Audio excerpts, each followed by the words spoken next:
Ma mère a organisé un dîner de famille. Puis elle a annoncé, nous avons décidé de la retirer du testament. Tout le monde a porté un toast sans moi. Je suis restée assise, retenant mes larmes. Puis l'avocat est entré avec des papiers et a dit. En réalité, c'est elle la seule à recevoir quelque chose. La salle est devenue glaciale. Avant de commencer l'histoire, n'oubliez pas de laisser un like et de vous abonner à la chaîne pour voir plus d'histoires comme celle-ci. J'étais assise à la longue table de salle à manger en chaîne dans la maison de ma mère, entourée des personnes que j'avais aimées toute ma vie. Les verres en cristal tintaient, les rires flottaient dans l'air. Tout le monde semblait si à l'aise, si sûr de sa place. Tout le monde sauf moi. Quand ma mère s'est levée et a levé son verre, j'ai pensé que peut-être, juste peut-être, elle allait dire quelque chose de gentil, quelque chose qui me rappellerait que j'appartenais toujours à leur monde. Au lieu de cela, elle a souri doucement, d'un geste désinvolte de la main, elle a dit « Nous avons décidé d'exclure Saty du testament ». Les mots m'ont frappé comme une gifle en plein visage. Mon frère Ethan a rejeté la tête en arrière et a éclaté de rire. Sa femme, Chloé, lui a adressé un sourire radieux, comme s'il venait de gagner un prix. Mon père a baissé les yeux sur son assiette. Même mon grand-père a hoché lentement la tête en signe d'approbation. Puis ils ont levé leurs verres, tous ensemble, et ont trinqué à mon exclusion, à mon effacement. Assise là, figée, je tenais mon verre, incapable de le lever, à peine capable de respirer. Je sentais la brûlure des larmes me monter aux yeux, mais je les ai ravalées de toutes mes forces. Juste au moment où je pensais que l'humiliation était complète, la porte d'entrée s'est ouverte. Maître, l'avocat de la famille, est entré, tenant un épais dossier dans une main. Il n'a pas souri. Il ne les a même pas regardés. Il est venu droit sur moi et a dit, en réalité, Saty est la seule qui héritera de quoi que ce soit. Un silence de mort s'abattit sur la pièce. J'étais assise là, le cœur battant si fort que je crus qu'il allait me briser les côtes, tandis que le monde que je croyais connaître volait en éclats juste devant moi. C'était une de ces soirées fraîches d'automne qui me rendaient toujours nostalgique. Le ciel était déjà sombre quand je me suis garé devant la maison de mes parents. Leur propriété avait exactement le même aspect que toujours, parfaitement entretenue, assez grande pour impressionner les voisins, assez froide pour qu'on se demande si quelqu'un y vivait vraiment. Je suis restée assise dans ma voiture un instant, les mains agrippées au volant, essayant de me ressaisir. Je n'étais pas revenue à la maison depuis des mois. Les choses étaient tendues entre nous depuis des années, mais ce soir-là, une petite partie de moi voulait croire que ce dîner était un signe que les choses s'amélioraient. À l'intérieur, la maison sentait la dinde rôtie et le pain chaud, comme à chaque fête quand j'étais enfant. Pendant une seconde, j'ai presque eu l'impression de retrouver le bon vieux temps. Je me suis laissé bercer par l'illusion que, peut-être, j'entrais dans une famille à qui j'avais manqué. J'ai lissé ma robe, forcé un sourire et suis entré. Ma mère, Linda Monroe, se tenait à l'entrée de la salle à manger. Elle était impeccable, comme toujours, ses cheveux parfaitement coiffés, ses perles brillant sur sa robe noire. Elle m'a accueilli d'un baiser sur la joue qui a à peine effleuré ma peau. Ses yeux m'ont scruté rapidement, comme on inspecterait un colis pour vérifier s'il est endommagé. « Saty, dit-elle, sa voix agréable mais vide, si heureuse que tu aies pu venir. » J'ai hoché la tête et murmuré quelque chose de poli, même si mon estomac se nouait déjà. Mon père, Walter Monroe, m'a adressé un petit sourire fatigué depuis sa place au bout de la table. Il avait toujours été le silencieux, l'homme qui suivait les directives de ma mère sans poser de questions. À côté de lui était assis mon frère aîné, Ethan, vêtu d'un costume élégant, même s'il ne s'agissait que d'un dîner de famille. Sa femme, Chloé, était perchée à ses côtés, cheveux brillants et rouges à lèvres vifs, sa main enroulée de manière possessive autour du bras d'Ethan. À l'autre bout de la table était assis mon grand-père, George, un homme qui croyait que la force se mesurait à la façon dont on pouvait ignorer bruyamment les sentiments des autres. Son regard sévère m'a effleuré une fois avant de revenir à son verre de bourbon. J'ai pris place sur la seule chaise libre, tout au bout, l'endroit où je semblais toujours finir, l'intruse, la pièce rapportée. Le dîner a commencé comme toujours, par des conversations superficielles sur les affaires, les résidences secondaires et les réussites de chacun. Ethan s'est vanté d'une promotion récente, Chloé a renchéri sur le nouveau yacht qu'ils envisageaient d'acheter. Ma mère approuvait tout cela d'un hochement de tête, son visage s'illuminant de fierté chaque fois qu'Ethan parlait. Quand ils ont tourné leur attention vers moi, c'était poli mais bref. Ma mère m'a demandé comment se passait l'enseignement, du même ton qu'elle aurait pu demander la météo. Avant que je puisse répondre, Chloé m'a interrompu avec une histoire sur une nouvelle école privée coûteuse qu'elle envisageait pour leurs enfants. La sous-entendue était claire, Ma vie était petite, ordinaire, quelque chose qu'il fallait poliment reconnaître avant de passer à autre chose. J'ai souri malgré tout. J'étais devenu doué pour ça au fil des ans, sourire aux compliments déguisés, aux hochements de tête condescendants, à la ligne invisible qu'il traçait toujours entre eux et moi. Je me disais que ça n'avait pas d'importance. J'étais fier de ma vie, fier du travail que je faisais, même s'il n'était pas accompagné de yachts et d'options sur action. Pourtant, assise là, j'ai ressenti cette douleur familière dans ma poitrine. Je voulais leur appartenir. Je voulais être assez bien pour eux. Peu importe combien de fois je me répétais que je m'en fichais, une partie de moi espérait toujours qu'un jour ils me regarderaient comme ils regardaient Ethan. Alors que les assiettes étaient débarrassées et que le vin coulait à flot, ma mère s'est levée de sa chaise. Elle a tapoté légèrement son verre avec une fourchette et le silence s'est fait dans la pièce. Elle se tenait là, nous souriant chaleureusement à tous, et a dit qu'elle avait une annonce importante à faire. Je me suis redressé un peu. Pendant une fraction de seconde, j'ai pensé que c'était peut-être le moment. Peut-être qu'elle allait me dire qu'elle était fière de moi. Peut-être que toute la distance, toute la douleur, allait être réparée par quelques mots gentils. Mon cœur battait la chamade dans ma poitrine. J'ai jeté un coup d'œil autour de la table. Même Ethan avait l'air curieux. Mon père fixait sa serviette et mon grand-père s'est agité sur sa chaise. J'ai retenu mon souffle. Je voulais croire que cette famille avait encore une place pour moi. Je voulais croire que, malgré tout, l'amour pouvait encore gagner. Je n'avais aucune idée que, dans les minutes qui suivraient, ils allaient briser ce qui restait de mon cœur, sans même sourciller. Ma mère se tenait droite au bout de la table, une main reposant légèrement sur le dossier de la chaise de mon père. Son sourire n'a jamais faibli. C'était le même sourire qu'elle arborait lors des déjeuners au country club et des galas de charité. Poli, impeccable, complètement détaché de toute réalité. « Je tiens à remercier tout le monde d'être ici ce soir », commença-t-elle, sa voix calme et posée. « Cette famille représente tout pour nous et Walter et moi avons fait des plans importants pour l'avenir. » Autour de la table, les têtes hochèrent approbatrices. Chloé ajusta le bracelet en diamant à son poignet, captant la lumière. Ethan s'adossa à sa chaise, les bras croisés sur sa poitrine, l'air satisfait, comme s'il savait déjà que quelle que soit l'annonce à venir, elle serait en sa faveur. Je me forçais à rester immobile, même si mes mains tremblaient légèrement sous la table. Ma mère continua, sa voix sirupeuse, « Nous avons pris des décisions difficiles concernant la succession, des décisions qui reflètent les valeurs et les priorités de notre famille. » Elle marqua une pause, prenant une gorgée délicate de son verre de vin. Mon estomac se noua. Nous estimons qu'il est important de récompenser ceux qui ont continué à honorer l'héritage Monroe, ceux qui ont contribué au nom de la famille, qui nous ont rendus fiers. Dans cet esprit, nous avons décidé que Satie ne serait plus incluse dans le testament. Pendant un instant, les mots n'ont pas eu de sens. Ils flottaient dans l'air comme de la fumée, insaisissables. J'ai cligné des yeux en la regardant, elle, mon père, Ethan et Chloé. Ethan laissa échapper un rire bref et sec, comme s'il l'avait retenu. Le sourire de Chloé s'élargit en un air triomphant. « Enfin », murmura Ethan à voix basse, assez fort pour que tout le monde entende. Mon père ne dit rien. Il attrapa simplement son verre de vin d'une main tremblante et but à grandes gorgées. Mon grand-père eut un hochement de tête bourru, comme pour dire qu'il était temps que quelqu'un corrige l'erreur de la famille. Chloé leva son verre. « À la famille », dit-elle d'un ton enjoué. Les autres suivirent, leur verre levé bien haut, trinquant, célébrant, juste devant moi. J'étais assise là, mon verre toujours posé sur la table. Je ne pouvais pas bouger. Je pouvais à peine respirer. L'humiliation m'a frappé plus fort que tout ce que j'avais jamais ressenti. Ce n'était pas seulement la trahison, c'était la façon dont ils l'avaient rendue si publique, si désinvolte, comme si me rayer de leur vie n'était pas plus important que de réarranger les meubles. Chloé se pencha sur la table, sa voix esséurante de douceur, sans rancune, n'est-ce pas Satie ? J'ai ouvert la bouche pour parler, mais ma gorge était serrée. J'ai hoché la tête, car je ne trouvais aucun mot qui ne me briserait pas davantage. Je voulais pleurer. Je voulais crier. Je voulais me lever et leur demander comment ils pouvaient me faire ça, comment ils pouvaient prétendre que je n'avais jamais été l'une des leurs. Mais je suis restée assise. Je suis restée silencieuse. À l'intérieur, j'ai senti quelque chose se briser, quelque chose qui était fragile depuis longtemps. J'ai pensé à toutes les années que j'avais passées à essayer de les rendre fiers, aux nuits où j'étais resté tard après le travail pour donner des cours de soutien à des enfants qui savaient à peine lire, aux heures passées à faire du bénévolat dans des refuges au lieu de réseauter lors d'événements mondains.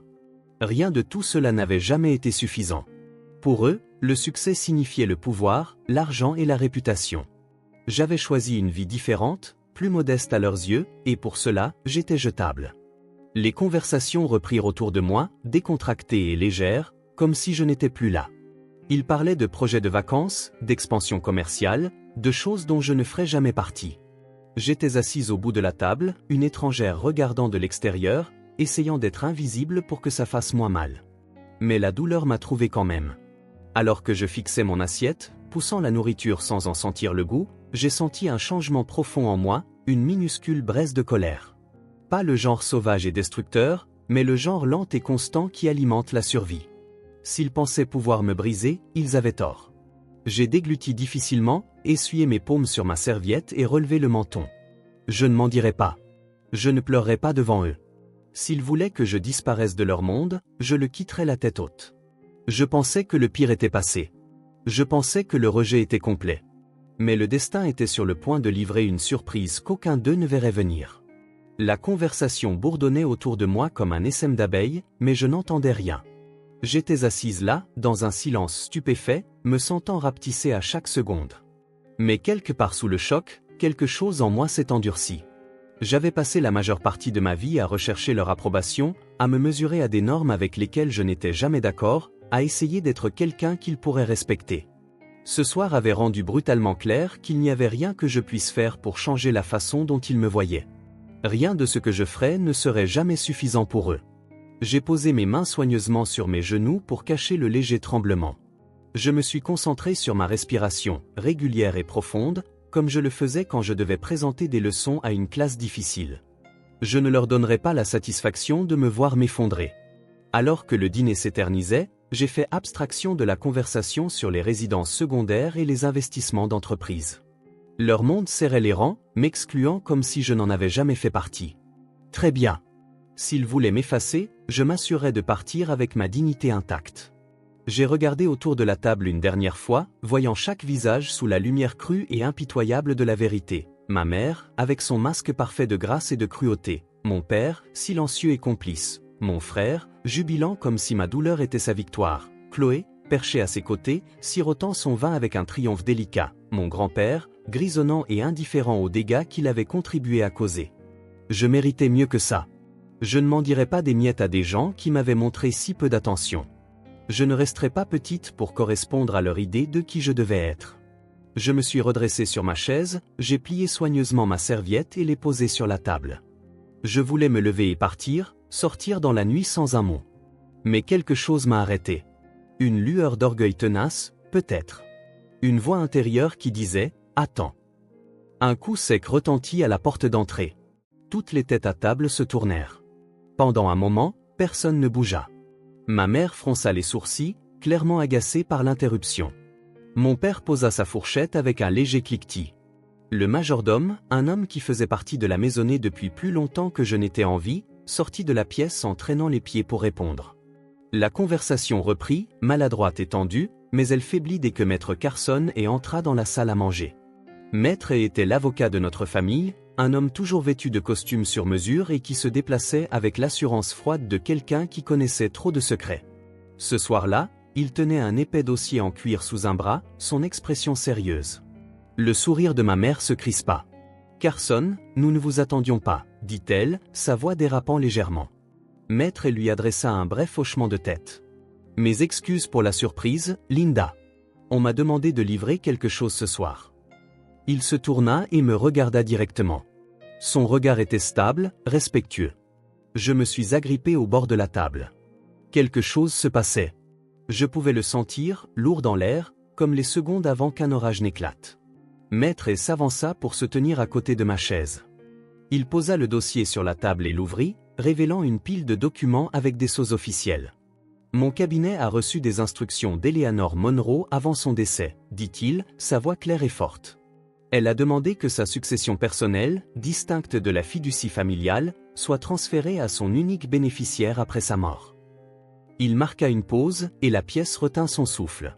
Cette bénéficiaire, dit-il en se tournant légèrement pour faire face aux autres, c'est Sadie Monroe. Un silence stupéfait s'abattit sur la table. J'ai senti les mots me frapper comme une vague. Pendant un moment, je ne pouvais pas les assimiler. J'ai regardé Maître, puis les papiers, puis de nouveau les visages autour de moi. La bouche de ma mère s'ouvrit et se referma, aucun son en sortant. La main de mon père se figea à mi-chemin de son verre. Ethan me regardait bouche bée, son air suffisant complètement effacé de son visage. Chloé cligna rapidement des yeux, comme si elle essayait de comprendre ce qu'elle venait d'entendre. Mon grand-père posa son bourbon avec un bruit sourd, son visage s'assombrissant. Je restai très immobile, mon cœur martelant contre mes côtes. Maître continua, imperturbable face à la tension qui étranglait la pièce, la fortune personnelle de Madame Monroe, totalisant un peu moins de 5 millions de dollars, sera transférée au nom de Satie immédiatement. C'étaient ses volontés, entièrement légales et contraignantes. J'ai tous les documents préparés pour signature ce soir. J'ai dégluti difficilement. Je pouvais sentir une centaine d'émotions s'agiter en moi. Le choc, l'incrédulité, le chagrin, une joie étrange et terrible. Pour une fois, quelqu'un m'avait vu. Pour une fois, quelqu'un avait cru que je valais quelque chose, sans que j'aie à le mériter par des notes parfaites, des apparences soignées ou des rêves sacrifiés. J'ai redressé les épaules. J'avais passé toute ma vie à penser que c'était moi qui avais besoin de leur approbation. Ce soir prouvait la vérité, c'était eux qui avaient perdu quelque chose de précieux. J'ai regardé autour de la table, croisant le regard de chacun d'eux à tour de rôle. Je n'ai rien dit. Je n'avais pas besoin de le faire. Le silence disait tout. Le silence s'étira si longtemps qu'il commença à faire mal. Je restai immobile, sentant le poids de chaque regard brûler ma peau. Ma mère fut la première à se ressaisir. Elle s'éclaircit la gorge, ses mains lissant la nappe dans un geste désespéré et automatique. « Il doit y avoir une erreur », dit-elle sèchement, sa voix cassante. Satie n'a jamais été destinée à gérer quelque chose de cette ampleur. Elle voudrait que la famille s'en occupe. Maître resta impassible. Madame Monroe a été très claire. Elle a modifié elle-même la planification de sa succession personnelle. J'en ai été témoin. Ses volontés étaient de tout laisser directement à Satie, sans aucune supervision. Mon père essaya de parler, mais abandonna à mi-chemin de sa phrase.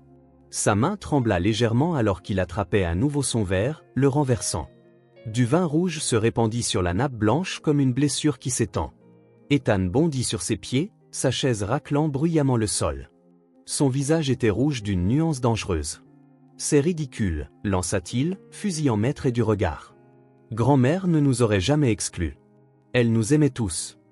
Elle aimait ceux qui la traitaient comme une membre de la famille, dit calmement Maître. Elle a pris sa décision en fonction des actes, pas des liens du sang.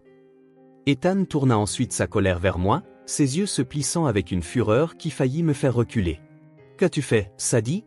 Quel genre de tour as-tu joué ?» Je me levai lentement.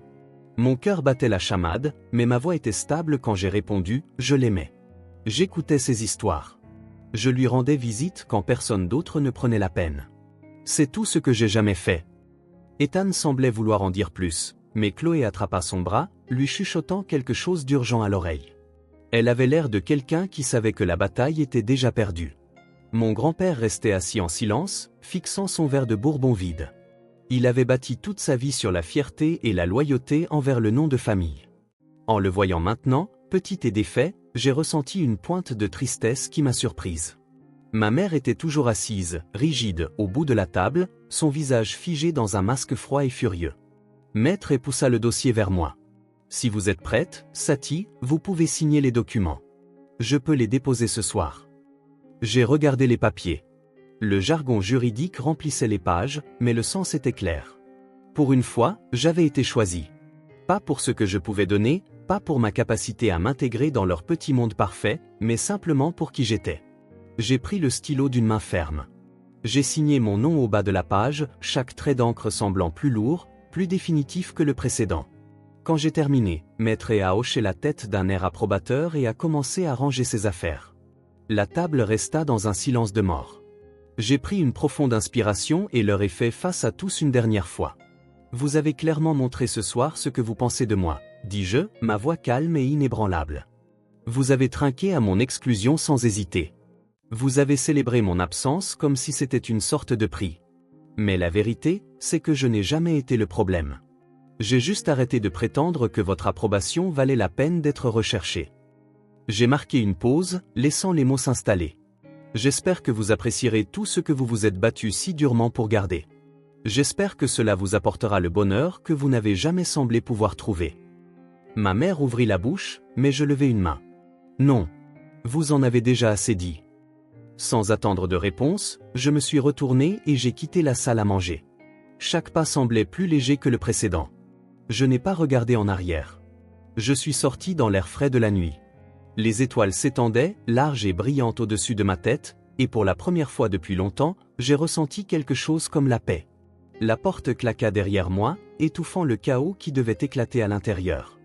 J'ai descendu la longue allée, la tête haute. J'étais venu là en espérant être accepté. Je repartais avec quelque chose de bien meilleur. J'avais ma liberté. J'avais mon avenir. Et je comprenais enfin que l'amour que j'avais passé ma vie à chercher ne viendrait jamais de personnes qui ne m'appréciaient que lorsque je correspondais à leur moule étroit. La vie devant moi était grande ouverte, et cette fois, c'était à moi de la façonner, selon mes propres termes. J'ai souri pour moi-même en atteignant ma voiture. Pas le genre de sourire brisé que je portais avant, mais un vrai sourire. Ce soir devait être ma fin. Il s'est avéré être mon commencement. Le moteur de ma voiture gronda alors que je quittais la longue allée. J'ai regardé la maison rétrécir dans mon rétroviseur, les grandes fenêtres brillant chaleureusement dans le ciel nocturne. Autrefois, cette maison avait tout signifié pour moi. Elle avait été le symbole de l'appartenance, du foyer, de la famille. Ce soir, elle n'était plus qu'un monument à une vie dont je ne voulais plus faire partie. J'ai roulé sans destination pendant un moment, laissant les lumières de la ville défiler autour de moi. Mes mains ont tremblé pendant les premiers kilomètres, non pas de peur, mais à cause de l'adrénaline qui coulait encore dans mes veines. J'ai rejoué le dîner dans ma tête, chaque sourire cruel, chaque toast vide, chaque regard de choc lorsque Maître a parlé. C'était surréaliste. J'avais l'impression de m'être enfin réveillé d'un long rêve douloureux. Je me suis garé dans un petit parc vide et j'ai coupé le moteur. Le calme était écrasant. Je suis resté assise là, dans le noir, respirant le silence, le laissant s'installer profondément en moi. Pour la première fois depuis des années, je ne portais pas le lourd fardeau de leurs attentes. Pour la première fois, je n'étais pas piégé à essayer de gagner une place à une table où l'amour était conditionnel. Les larmes sont finalement venues, mais ce n'étaient pas les larmes de tristesse que j'avais craintes. C'était le genre de larmes qui viennent quand on réalise qu'on a survécu à quelque chose qu'on pensait nous détruire. Je les ai laissées couler, laissant chacune emporter l'amertume à laquelle je refusais de m'accrocher plus longtemps. Ils avaient essayé de m'effacer ce soir. Ils avaient essayé de me bannir de leur vie sans une seconde pensée. Au lieu de cela, ils m'ont montré une vérité que j'avais eu trop peur d'affronter. Leur amour avait toujours été conditionnel, leur acceptation toujours fragile, reposant sur ma capacité à répondre à leurs normes impossibles. J'ai passé tant d'années à essayer de changer pour eux, à me rétrécir et à me contorsionner dans des formes qu'ils trouvaient plus acceptables. Ce soir, j'ai compris qu'aucune quantité de succès, d'argent ou de réalisation ne me rendrait jamais suffisante à leurs yeux. Et ce n'était pas mon échec. C'était le leur. Ma grand-mère avait vu ce qu'ils n'avaient jamais pu voir. Elle a vu ma valeur sans condition. Elle m'a laissé un cadeau bien plus grand que l'argent. Elle m'a laissé la liberté. Elle m'a donné la permission de m'éloigner, de construire une vie qui m'appartenait en propre, pas une vie rapiécée à partir des miettes de leur approbation. J'ai pensé aux élèves à qui j'enseignais, aux vies que je touchais chaque jour d'une manière qu'aucun portefeuille d'action ou yacht ne pourrait jamais mesurer. J'ai pensé aux longues nuits à corriger des copies, aux après-midi passés à aider un enfant que tout le monde avait abandonné à croire enfin qu'il était intelligent. J'ai pensé à la vie que je m'étais construite, simple mais pleine de sens réel. Leur monde m'avait rejeté, mais j'avais trouvé quelque chose qu'ils ne comprendraient jamais. Un but, de la gentillesse, un vrai succès. J'ai essuyé mon visage et levé les yeux vers le ciel. Les étoiles étaient nettes et infinies au-dessus de moi. Elles avaient été là tout le temps, stables et sûres, que je les remarque ou non. J'ai souri, un vrai sourire plein qui atteignait le plus profond de moi. J'étais libre. Je n'avais pas besoin de leur héritage pour valider ma valeur, même si je l'utiliserais à bon escient. Je rembourserais mes dettes. Je voyagerais. Je lancerais l'organisation à but non lucratif dont je rêvais depuis des années, celle qu'ils disaient toujours être insensée parce qu'elle ne me rendrait pas riche. Je vivrais une vie qui honorerait la gentillesse que ma grand-mère avait vue en moi. Ils pouvaient garder leur victoire vide, leur jeu sans fin de statut et d'approbation. J'avais gagné la seule chose qui comptait. Je m'étais trouvé. Assise là, sentant la nuit m'envelopper comme une couverture chaude, je me suis fait une promesse. Je ne mesurerai plus jamais ma valeur selon les normes de personnes qui n'aimaient que la version de moi qu'elles pouvaient contrôler. Je ne m'assiérai plus jamais à une table où mon cœur n'était pas le bienvenu. La famille ne se construit pas par le sang. Elle se construit par l'amour, par le respect, par le choix d'être là les uns pour les autres, sans condition. Je trouverai ma famille, dans les amis que j'aimais, les élèves que je guidais, les communautés que je choisissais. Je construirai une nouvelle table, et tous ceux qui s'y assieraient sauraient qu'ils étaient assez, tels qu'ils étaient. J'ai redémarré le moteur, me sentant plus légère, plus forte. La route s'étendait devant moi, large et ouverte. Ce n'était pas la fin que ma famille avait prévue pour moi. C'était le début de la vie que j'étais toujours censé vivre. Merci d'avoir écouté mon histoire. Si vous vous êtes déjà senti à part, si on vous a déjà dit que vous n'étiez pas assez bien, je veux que vous sachiez quelque chose. Votre valeur n'a jamais dépendu de l'approbation de quelqu'un d'autre. Elle n'en dépendra jamais. Vous méritez un amour qui ne vient pas avec des conditions. Vous méritez de construire une vie qui vous rend fier, même si personne d'autre ne vous applaudit. Surtout dans ce cas. Si cette histoire vous a touché, si vous avez vu une partie de votre propre parcours dans la mienne, prenez s'il vous plaît un moment pour aimer la vidéo. Cela aide plus que vous ne l'imaginez. Partagez-la avec quelqu'un qui pourrait avoir besoin de l'entendre. Laissez un commentaire et racontez-moi aussi votre histoire. J'adorerais la lire. Et si vous voulez entendre d'autres histoires vraies sur la résilience, la guérison et la découverte de son propre chemin, assurez-vous de vous abonner à la chaîne. Il y a tellement plus que je veux partager avec vous. Merci encore d'être là. Vous n'êtes jamais seul.